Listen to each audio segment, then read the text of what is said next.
Il est quelle heure? On parle de quoi? Il est 23h05. Et c'est notre moment lecture. Mais avant ça, vous allez tous être endeuillés. Parce que du coup, ça fait mais bien des semaines, oui, qu'on attend le retour, en fait, de Bolos de combat dans le récit incroyable qu'a écrit Wolfic. Non, je déconne.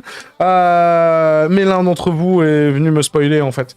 L'un d'entre vous est venu me dire le triste destin qu'a connu Bolos de combat. Car oui, peuple du Tchaïzolistan, je vous l'annonce aujourd'hui solennellement, Bolos de combat est mort. Nous ne reverrons plus jamais Bolos. C'est dommage, c'était le seul personnage qui avait un signe distinctif. C'est aussi pour ça que c'est le seul personnage dans lequel on a pu s'investir émotionnellement.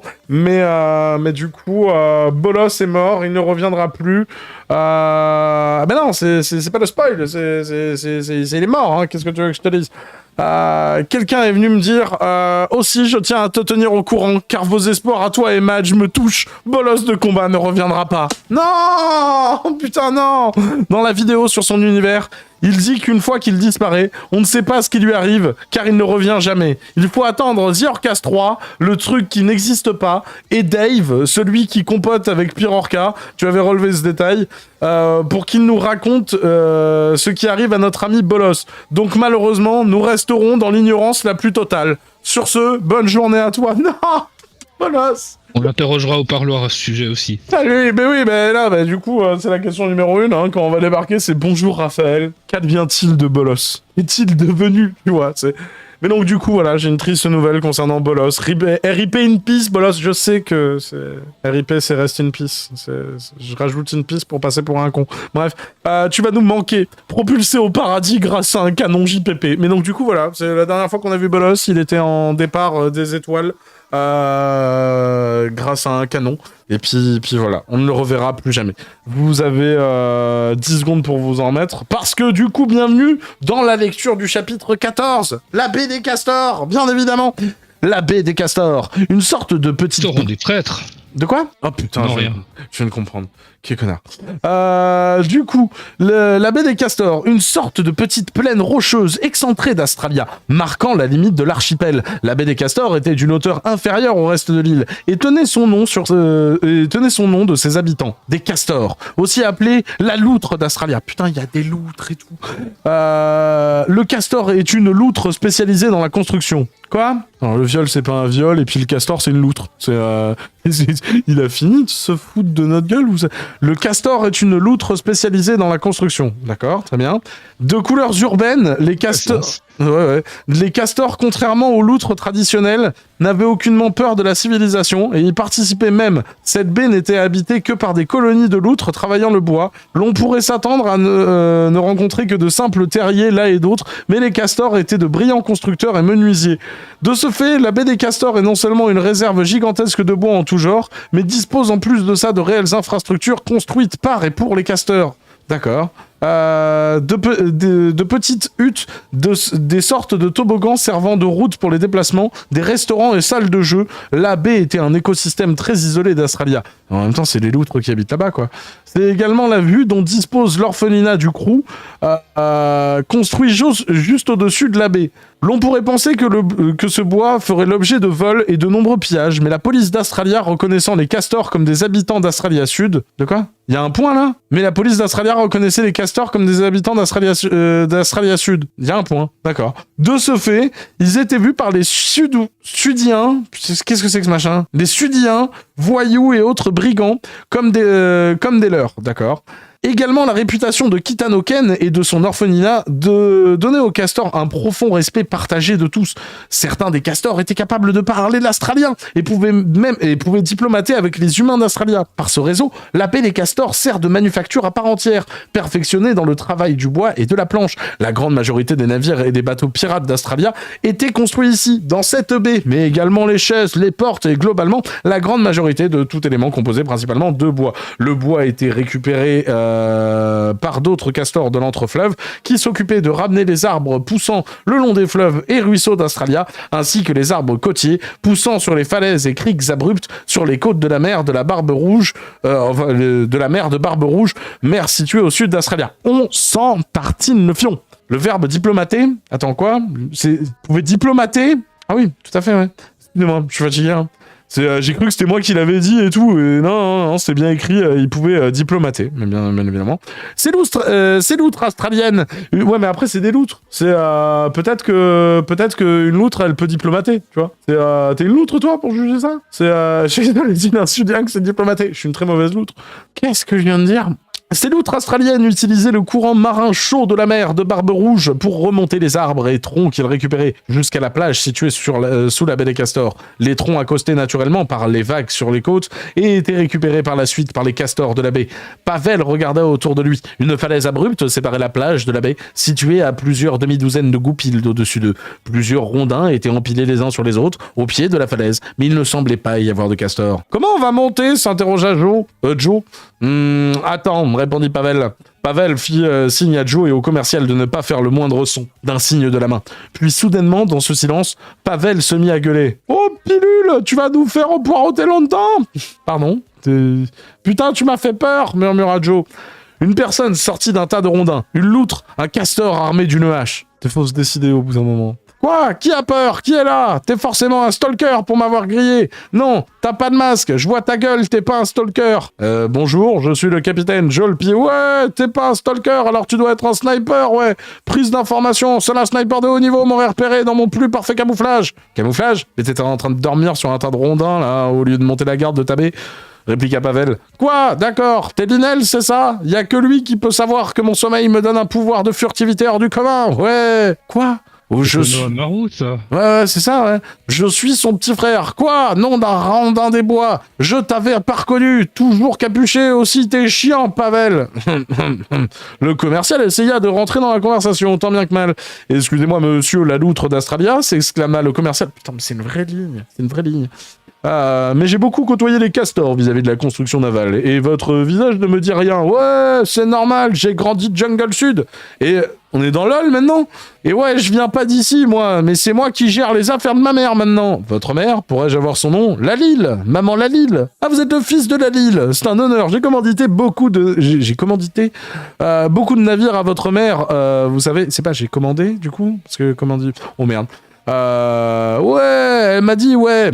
Bon, s'impatienta Pavel, c'est pas pour vous presser, mais on a un navire à braquer, justement. Il nous faudrait un petit navire rapide et discret pour l'atteindre rapidement, en utilisant le courant marin froid. Ok, suivez-moi les blaireaux. Pilule ouvrit une petite trappe dans la falaise abrupte. Une porte était encastrée dans la roche, une porte de bois peinte en rocher. Elle est peinte en rocher. C'est quoi ces... Je veux me peindre en rocher tout de suite. Madge, comment on fait ça? Tu es chef de projet sur la peinture en rocher. Tu testes sur Plipli, et ensuite, on testera sur Léviat. Juste pour le plaisir. Allez, let's go. Ok, par là, les blaireaux... Il faut broyer des cailloux pour en faire une pâte. Ouais, et après, après, ben, tu dilues dans de la flotte, tu rajoutes un peu de crème, et puis hop, ça te fait de la peinture de rocher. Vas-y, let's go. Ok, par là, les blaireaux, on monte sur la baie, fermez la porte derrière vous. Psst, psst. Je suis total Joe. Ah putain, je suis total Joe. Je suis chaud à Joe, putain. Oh, je suis fatigué, putain, nique ta mère. Je suis chaud Joe. Il essaya de capter l'attention de Pavel sans que le castor ne le remarque. Quoi? Chuchota Pavel. Non mais remets pas le mot, je vois bien que j'allais à le lire. Lalille, c'est ma mère, c'est fou ça. Ça veut dire que cette loutre, c'est mon petit frère. Attends quoi? T'es sérieux? Ta mère c'est une loutre? Pourquoi t'as pas une gueule de loutre alors? Bah je sais pas moi. Les humains, coupe à pilule. Je sais pas si vous êtes déjà allé dans votre lieu d'apprentissage à vitesse réduite là. L'école? Répondit Joe. Ouais, l'école. Bah si t'y étais allé. Pilule s'approcha de Joe jusqu'à se mettre devant lui. T'aurais appris qu'on a une ouïe bien plus développée que la vôtre. Ah, tu m'as fait peur, grande gueule, comme ça, là, souffla Joe. Quoi? J'ai jamais entendu parler de ça, répondit Pavel. Et j'ai pas raté de cours, moi. Incompétent. Notre ouïe est calquée sur l'inverse de la vôtre, petit humain. Quoi? Plus un son est bas, plus on l'entend fort. Quoi? Mais c'est un mec qui fait de la zik qui dit ça? Du coup, alors quand vous chuchotez pour nous parler sur mon dos, Pilule s'approcha de Pavel jusqu'à se mettre devant lui. Eh ben j'entends tout bien fort. D'accord, ok. Ouais ça va, j'avais deviné, merci, cria Pavel. Hein, quoi? Gueule pas comme ça, j'entends rien à ce que tu racontes. Bon, suivez-moi les blaireaux, on va bientôt sortir du tunnel. Mais ça vient de contredire, du coup... Oh merde, hein.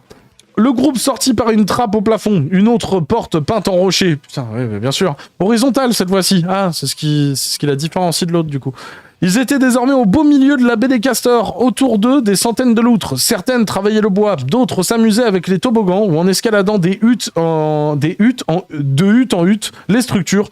Une vraie petite ville dynamique, bien sûr, ouais. Ouais, elles sont encore plus nombreuses que quand j'étais petit, et il y a plein de nouveaux bâtiments, s'exclama Joe. Quoi? Ah oui, putain, c'est vrai que t'as grandi ici, toi, Réalisa Pavel. Wow, c'est quoi ça? Chilland, Pilou et Cocktail Corail, ça a l'air trop bien. Un bâtiment non loin du groupe se démarquait du reste. Une façade particulièrement colorée et vive de couleurs. Rose, vert très clair, turquoise. Les couleurs étaient semblables à celles du récif des corails. C'est notre Chilland, expliqua Pilule. C'est tenu par Pilou. Comment ça, début de l'iceberg de la zoophilie? Attends, quoi? Oh non, par pitié, non, on va pas avoir des scènes de sexe avec des loutres. Oh non, je viens de capter, en fait, tout ce que ça sous-entendait, en fait, qu'il y ait des loutres dans l'univers de Pyrorca. Oh non, par pitié, non. J'ai pas signé pour ça, moi. J'ai même pas signé, en fait. C'est tenu par Pilou. Ce n'est pas une loutre, mais on l'a trouvé jungle sud, sans famille, alors on l'a ramené avec nous. C'est notre Chilland, et Pilou, il fait des cocktails à base d'ingrédients corail. Ouais, ça a l'air super bon, pense à Pavel. On va aller chez ma mère pour votre truc. J'ai ce qu'il faut. Une toute nouvelle invention. Ouais. Maman. Pourquoi il y a maman avec 3 petits points? Alors que Pavel et le commercial suivaient toujours leur guide, Joe s'arrêta. Il contempla les loutres et les bâtiments qui l'entouraient, pris d'un élan de nostalgie. Ça fait super longtemps que je l'ai pas vu. J'avais fini par oublier comment c'était ici. Je me rendais pas compte à quel point ça me manquait. J'étais tellement occupé à devenir le plus grand des pirates que je venais même plus ici. Kitano doit sûrement penser la même chose que maman. Je devrais passer les voir plus souvent. Pavel écoutait Joe murmurer sa nostalgie. J'adore Australia Sud, mais il y a quelque chose de tellement plus. Je sais pas, c'est plus simple ici, plus sain. Oui, c'est ça, plus sain. Je me demande si Ron passe ici de temps en temps. Je sais même pas s'il est encore en vie. Et Bolos, il est où Bolos? J'aimerais qu'il ne leur arrive rien de grave. Et quand je les retrouverai, on reviendra ici tous ensemble, comme quand on était enfant. Maman doit sûrement se demander ce qu'on devient. J'aurais tant aimé lui dire que je suis devenu le plus grand pirate d'Australia, mais j'ai même pas de navire. Oh, tu vas arrêter de gueuler, putain, ramène ton cul là, cria Pilule, tout agité. Ah oui, pardon, j'avais oublié, répondit Joe. Joe rattrapa son retard de distance et se mit aux côtés de Pavel. Tu sais, ce qui compte, c'est la fierté qu'on a pour une personne. Mon père, je l'ai jamais vraiment connu. Il était tout le temps en voyage ou en déplacement ou occupé sur un contrat du baron. Mais je suis très fier de lui et ceci me suffit entièrement. Ouais, t'as raison. Je vais tout faire pour que maman soit fière de moi alors. Pavel sourit, content de l'efficacité de son soutien. Ah ben, c'est un peu un fresh restart là qui vient de se passer quoi. L'ambiance était très différente des voyous qu'il côtoyait habituellement, mais ça ne lui déplaisait pas. Ok, on est arrivé, bande d'humains. Toc toc, murmura Pilule. Pourquoi il chuchote à la porte? Questionna Joe de Pavel. Bah t'as vraiment du mal, hein, répondit narquoisement Pavel. J'imagine que si c'est une loutre qui vient à l'intérieur, elle a dû l'entendre très fort le son. Ah bah ça ouvre. La porte de la hutte s'ouvrit. Une loutre adulte. Oh merde, il a précisé. Et surtout, t'es pas payé pour, Chaisel. Oui, bah alors après, ça dépend de vous, hein, j'ai envie de vous dire. Hein. On en est où? Une loutre adulte. Ah oui, putain, c'est vrai, il a précisé. Se trouvait derrière une femelle fine et délicate. Lalil reconnut son enfant. Naëlis? Salut maman. Lalil s'approcha de Joe pour le contempler. Les yeux écarquillés, Pavel fut surpris de ce qu'il venait d'entendre. Cette fois, il pourra surprendre son frère et lui prouver qu'il savait quelque chose de plus que lui. Naëlis, se murmura Pavel. Moins fort, cria Pilule, frappant Pavel en plein dans le ventre à grands coups de poing. Ah oui, carrément. Lalil observait son fils, fier de son évolution, fruit de son éducation. Tu as si grandi, tu me dépasses désormais, tu es devenu un très beau garçon, Naël. Ah non, par pitié, non, je la sens mal. Joe avait le visage de sa mère juste sous son menton. Un visage si pur et attentionné. Un visage qui avait bercé toute son enfance et qu'il avait pourtant oublié. Ah bon oui, c'est vrai que ça fait longtemps que je suis pas venu. Désolé, ce n'est rien, tu devais sûrement être très occupé. Tu as toujours eu la tête ailleurs, même enfant. Je me rappelle, tu passais tes journées à contempler le récif des corails en demandant pourquoi notre baie n'était pas aussi colorée. Ikik. C'est quoi Ikik? Ah bon? Ouais, je m'en souviens pas. Oh, il est normal que tu te sentes plus proche des humains que des humains de la ville que de notre baie. Tu es un humain comme eux. Tu dois sûrement te sentir davantage dans ton élément. Je sais pas, je suis partagé, je sais plus trop. En fait, j'aimerais être le plus grand des pirates d'Australia, mais depuis que je suis revenu ici, j'ai l'impression que ça n'a plus d'importance. Oh, cela doit être la nostalgie qui t'emporte. Après tout ce temps passé loin de ta terre natale, bien qu'elle fût toujours proche de toi, Ikik. Quoi, plus la conversation avec Sadawan elle continue, plus j'ai peur. Un petit temps de pause marqua la conversation. Joe et Lalil se contentaient de se regarder, un sourire aux lèvres, bercé par les retrouvailles. Gloussa le commercial dans une nouvelle tentative de joindre la conversation. « Excusez-moi d'interrompre un si beau moment, Madame Lalil. J'aimerais vous commander un nouveau navire. Et Ron, alors? Et Bolven? Ils ne sont pas avec toi? Ah, putain, attends. Bolven, c'est le nom de Bolos? Rendez-nous Bolven! Ils ne sont pas avec toi, continua Lalil en ignorant la présence du commercial. Eh bien, ils se sont envolés lorsqu'on a essayé de voler un navire pirate. Envolés? Ça alors? Il faut que toi aussi tu prennes ton envol pour les retrouver, Naël. Oui. En fait, j'ai peut-être trouvé enfin mon navire. Il est loin d'ici à la banquise, maman. Mais il me faudra un petit bateau discret et très rapide pour y aller. Avec ce navire, je pourrais retrouver mon équipage et l'agrandir pour devenir le meilleur pirate d'Australia. Ah, ok. Oh, ça a l'air très important ce navire alors. Suis-moi, j'ai quelque chose pour toi. Oh non, par pitié. Joe rentra dans la petite hutte et suivit sa mère à l'intérieur. Pavel resta devant l'entrée et regardait Pilule d'un visage parsemé d'incompréhension. Quoi, tu veux ma photo, tronche de capuche? Comment t'as pu devenir aussi insupportable avec une mère pareille? Aïe, mais j'ai pas chuchoté là. Pavel se tenait sur le ventre de douleur. Quoi? Pavel, t'es toujours dans le vol? De quoi? Ouais. J'ai un putain de plan que mon frère m'a refilé. Faut qu'on en parle tous les deux, suis-moi. Ok, mais arrête de frapper au même endroit. Pavel et Pilule se mirent en direction d'un petit terrier secret où étaient planqués tous les plans diaboliques de Pilule et son frère. Il va bien ton frère? Il rate, c'est ça? Il est plus ici, je crois. Ouais, tout ben, il est chez les Apocrates.